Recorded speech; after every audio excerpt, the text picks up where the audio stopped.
erros mais comuns que você comete ou está cometendo na hora de criar o nome da sua marca depois da vinheta.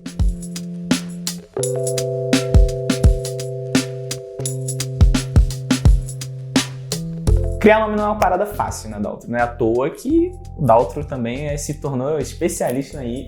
Existem cursos ensinando técnicas sobre isso, existem profissionais dedicados a isso, a Salso, uma delas, mas não é fácil. E, comumente, alguns erros acontecem. E aqui a gente quer listar alguns dos mais comuns, que seja você criando sozinho, seja até mesmo um profissional, que você está aí querendo entrar nessa área e se achou nosso vídeo, por acaso, e você está tentando evitar esses erros. E quais são esses principais erros que a gente pode começar? Eu queria começar do menos importante para o mais pior, vamos dizer assim. Se é que existe. Vamos lá.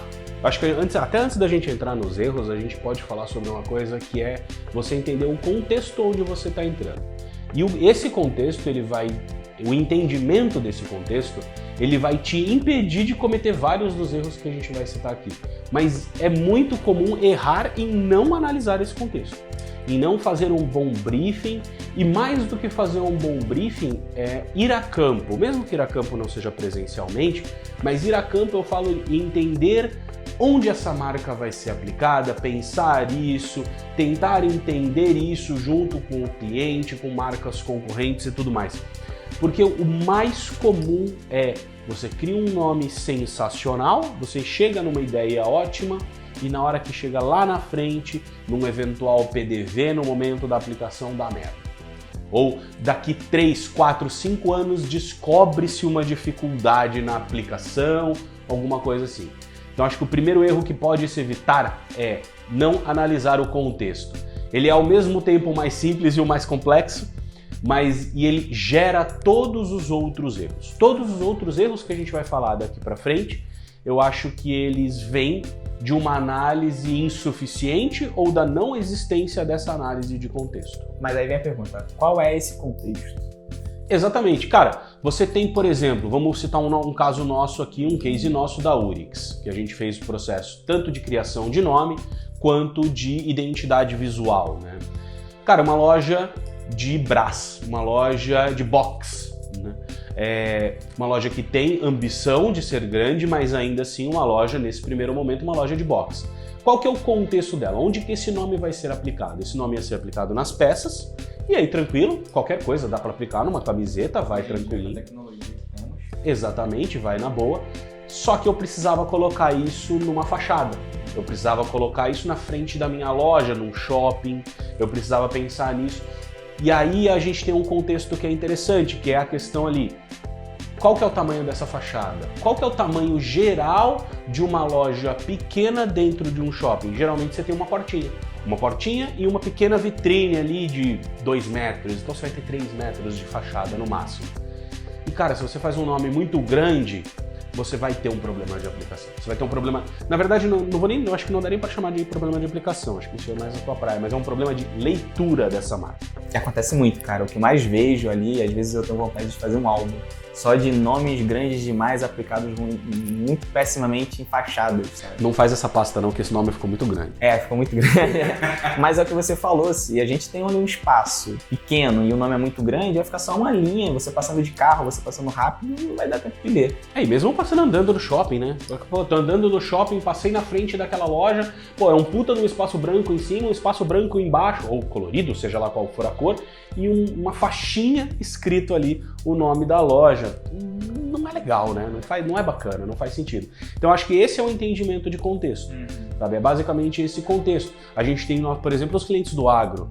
Pô, eu vou ter que colocar esse nome numa placa que ela tem 30, 40 centímetros, 40 por 40, 40 por 60, e que fica na estrada, no chão, e que as pessoas vão ver de carro passando a 120, 130, 150, 210 km por hora.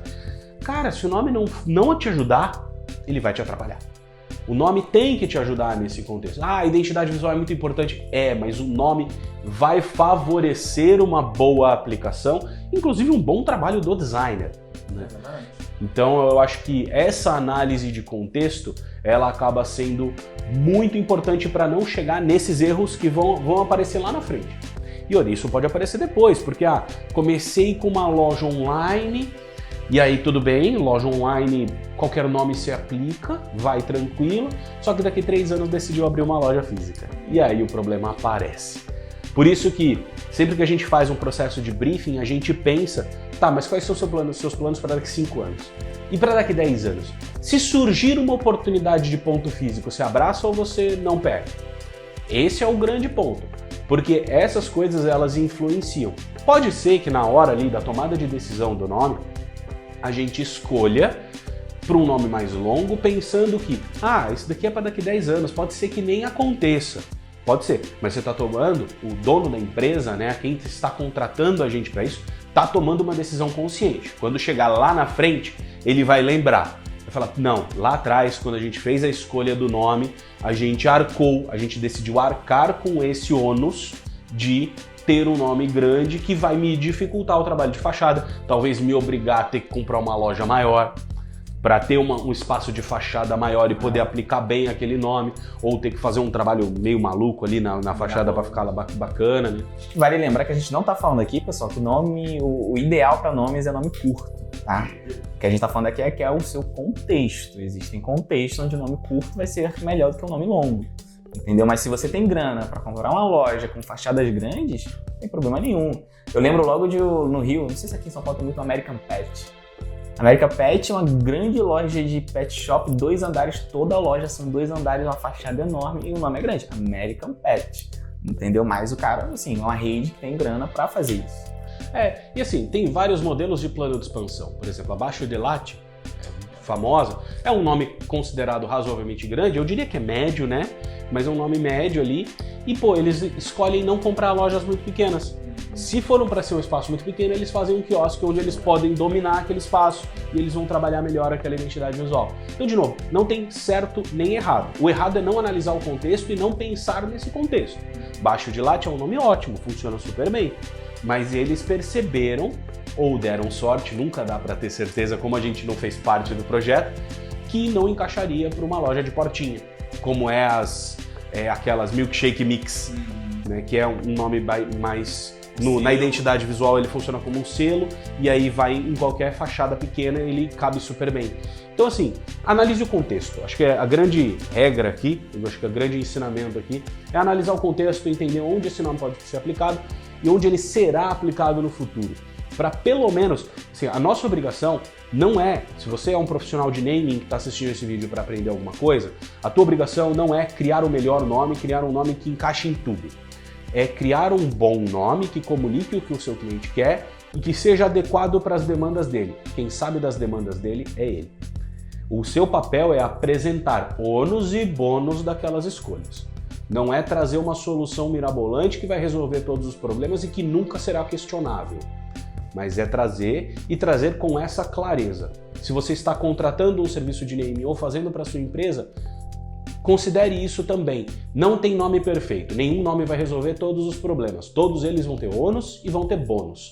Mas você pode escolher quais ônus e bônus você está disposto a lidar com eles, principalmente os ônus. Eu brinco que tanto escolha de nome quanto de posicionamento é igual casamento. Casa com os pontos negativos da pessoa e o lado bom é sempre tranquilo de lidar. Casa com o lado ruim que você vai ter um casamento longo. Acho que é um dos erros que acontece, pegando esse gancho, é a pessoa esperar um nome que quando ela olhar, ela vai falar, cara, é esse nome. Esse nome carrega tudo que eu quero. E geralmente é uma ideia que você acha mirabolante, super disruptiva e que outra pessoa já teve também. 50 pessoas já tiveram.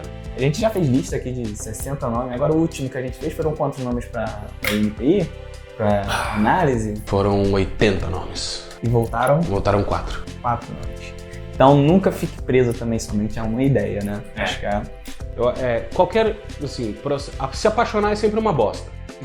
Se apaixonar é sempre ruim porque você não vê os lados negativos da pessoa, ou do nome, ou da empresa, ou do logotipo, seja lá o que for. Se você se apaixonou, você não vai ver os lados ruins.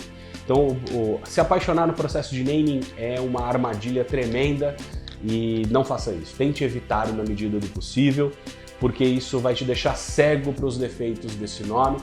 Isso não pode acontecer. E pior do que te deixar cego, isso vai fazer parecer com que nenhum dos outros nomes, que talvez sejam bons também, pareça tão bom. Então isso também é um problema. Então Não se apegue a uma ideia só, tenha volume de ideias, tenha bastante coisa e não espere um grande, a gente pode ir para o próximo item já, não espere um grande significado no seu nome. Essa é uma coisa que eu gosto bastante de falar, que assim, cara, em 98,9% dos casos, ninguém vai saber ou se importar com o que significa o nome da tua marca. Talvez as pessoas usem isso como um puxador de conversa, quando o nome é muito diferente. Sabe? Então, a Salcio, né? Isso acontece, principalmente quando a gente pega um projeto de naming. A pessoa, mas o que significa Salcio? E eu fico sempre muito orgulhoso e muito feliz de dizer, nada. Não significa absolutamente nada, mas trouxe as associações que nós queríamos para a marca. Por exemplo, quando você pesquisou lá a gente, para o cliente eu pergunto isso, o que você achou? Eu achei que fosse uma marca mais solta, mais simples, mais leve. É exatamente isso que eu queria. E eu não preciso de um nome com algum significado para evocar essa sensação. Eu trabalho isso no nome, na identidade visual, na minha comunicação, no nosso tom de voz aqui nos vídeos. Tudo isso nos ajuda a criar esse contexto. Então, não se apegue a simbolismos no nome. Eu acho que isso é uma coisa muito importante. Seja alguma coisa extremamente descritiva, seja um simbolismo muito metafórico de símbolos mitológicos, religiosos e tudo mais. Gente, alguém já vai ter tido essa ideia e as pessoas não se importam com ela. Eu acho que isso é até mais importante do que alguém já teve essa ideia, ninguém se importa. O negócio da Nike, da Nike, da deusa da vitória e tal, ninguém se importa. Se ninguém falasse isso, não venderia menos a Nike por causa disso e não vende mais por causa disso também. Por quê? Porque não faz diferença. De verdade, na prática não faz diferença nenhuma. Eu dei o exemplo da Nike que quando você vai lá comprar um tênis ou uma blusa na loja da Nike, não fica o vendedor ali do lado. Não, você sabia que o significado do nome da Nike é... Cara, você tá cagando pra isso, né? Eu não quero saber isso, eu quero saber se o produto é bom, se o serviço é bem prestado. Se a marca me representa, se ela representa o que eu quero, se ela me ajuda a representar o que eu quero mostrar para o mundo. Essas coisas são muito mais importantes do que o significado do nome. Muito mais, muito mais. Qual o próximo erro que a gente pode listar? Cara, o próximo erro tá aqui na nossa lista, é desconsiderar aspectos culturais. Cara, isso é legal, já aconteceu comigo em projeto, cara. Já aconteceu comigo em projeto lá no comecinho. Ainda atuando como autônomo. Eu peguei um projeto, a gente criou um nome, eu não vou falar o nome aqui porque eu posso inclusive acabar ofendendo alguma das 12 pessoas que assistem os nossos vídeos. E assim, a gente criou o nome, todo mundo gostou, aprovou no INPI, maravilhoso, e eu tava com uma pulguinha atrás da orelha. Eu já morei em vários lugares do Brasil, mas eu tava com um incômodo com aquele nome, sabe? Eu gostava dele, mas eu tinha um incômodo. E aí eu decidi fazer uma pesquisa que a gente chama aqui de Disaster Check. É basicamente ver se não vai dar merda, né? E, cara, eu fui pesquisar o termo, e o termo no norte do país era um xingamento. E era uma marca que tinha intenção de nacionalizar, de expandir para o resto do país. Era uma marca do sul que tinha intenção de expandir para o resto do país. Olha que problema que quase a gente passou. E assim, não vou mentir, a responsabilidade é minha. Eu criei o nome, eu trouxe as ideias, eu trouxe pro cliente o nome. Mas o cliente aprovou. Mas ele não tem obrigação de saber. Eu tenho. E muitas das vezes o cliente ele não tem obrigação, como você falou, e ele nem vai saber, cara. É o nosso papel chegar pra ele e falar assim, então, isso daqui não é bom por causa disso. Não, e eu tive que apresentar a pesquisa, cara. Eu tive que mostrar, porque na hora que eu falei pro cliente só, ele falou, não, mas não tem problema, é lá no norte, cara. Eu falei, não, cara, E assim, é muito ofensivo.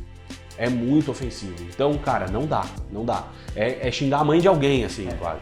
Eu falei, não dá, cara. Você tem um plano, você me passou esse plano. Lógico, se você quiser ir com esse nome, pode ir. A decisão é sua, a empresa é sua. Mas eu tô fazendo o meu papel de te avisar. O que você falou do contexto, muitas das vezes o posicionamento da empresa é uma empresa que confronta. Então existem empresas que têm um nome de xingamento ali ou algo do tipo, né? Mas se não é o caso, não faz sentido. E uma coisa importante, se o nome da sua empresa é xingamento ou qualquer tipo de termo considerado chulo, ele não é registrável no INPI. Isso é uma coisa muito importante. Isso pode te dar até problema jurídico. Mas aí consulte o seu advogado de preferência ou chama a gente, que a gente conversa mais sobre isso, caso essa seja a sua ideia. Mas eu acho que esse desconsiderar aspectos culturais é um erro bem comum e difícil, cara, porque a gente vive num país de proporções continentais, onde no sul do país é quase que se fala uma língua diferente no sul e no norte do país. Então é uma coisa bem interessante. Cara, eu acho que o próximo erro vem muito com isso, que é Marcas trocam de nome como trocam de roupa. E aí trocam de identidade visual, porque mudança de nome demanda uma mudança, não necessariamente de identidade visual, né? Mas de logo. Logo sempre tem que mudar. E aí, o que você acha de mudar logo toda hora? A gente tem um grande problema que o seu público não vai te reconhecer. Uma hora você é fulano, outra hora você é ciclano, outra hora você é beltrano, e cara, e aí? As pessoas vão te procurar, já não acham mais, vai ver outra marca com outro logo, outro nome, já, enfim, fica perdido, né? A gente fala aqui que marcas são construídas com consistência e pregnância, repetição, repetição, repetição. Se você tem isso, se você não faz isso, e quais são os motivos para que está acontecendo para você estar tendo essa mudança? É o quê? É um profissional ruim que você contratou 2 profissionais ruins? Você está enjoado do nome? Você fez um projeto ali que depois descobriu que não poderia utilizar aquele nome, vai ter que mudar de novo? Cara, isso é algo ali que tem que ser levado em consideração. Perfeito, perfeito. Eu acho que é isso. Não tem mais o que dizer. Se você muda o seu estilo pessoal toda hora, as pessoas vão ter a clara percepção de que você não sabe quem você é. Com a tua marca é a mesma coisa. E ninguém confia em alguém que não sabe quem é a si mesmo. Então, acho que é basicamente isso. Ficou até bonita essa frase. Próximo item é copiar a concorrência ou faltar autenticidade. Eu acho que essa daqui é até mais simples, cara. Assim, a gente faz sempre uma análise aqui nos nossos projetos de entender qual é a linguagem do segmento. Então, o segmento usa mais nomes patronímicos, que são nomes baseados em nomes de pessoas, nome do fundador, nome de uma família, alguma coisa assim, ou usa mais nomes associativos, descritivos, ou usa mais nomes... Entender qual é esse contexto e, cara, eu sempre digo isso, na maior parte das vezes, o melhor caminho é ir por onde não vai ninguém. No quesito nome, em grande parte dos casos, o melhor caminho é não seguir ninguém. Por quê? Porque o nome ele já vai chamar aquela atenção, ele vai, nossa, mas essa empresa faz isso? Todos os concorrentes têm um outro nome completamente diferente. Então, assim, só por isso você já ganha um pontinho, você ganha chama de atenção, já dá uma memorabilidade ali, já dá uma ajudada na pregnância do nome. Então eu acho isso bastante importante. Eu gosto muito do exemplo da Candice Berenice, que a gente pega ali exemplos de, sei lá, Avon. Nome curto, poucas letras ali e tal, e vem a Candice Berenice, com um ponto de interrogação. É nova de trás pra frente, é o contrário. Só pra puxar assunto isso, tá? Se você quer puxar assunto aí com alguém, use esses fatos interessantes que não significam nada. Mas é um nome grande que, cara, quem disse Berenice tem um super posicionamento que funciona muito bem ali. E assim, é um padrão nominativo completamente diferente. É gigante o nome. São quem disse Berenice, são 3 palavras. Berenice é uma palavra gigantesca. A própria construção visual ajuda muito, que fica em 2 linhas o nome ali. Então assim, quebra um segmento, o quadradinho de Avon, Natura, eu não lembro agora de outras marcas, eu não sou... Comenta aqui. Muito, mas assim, quebra muito um segmento, trazendo uma ideia completamente diferente. Isso de cara já chama atenção, isso é muito bom, isso é bem legal. Eu acho que um próximo item é sonoridade, pensar em sonoridade em escrita.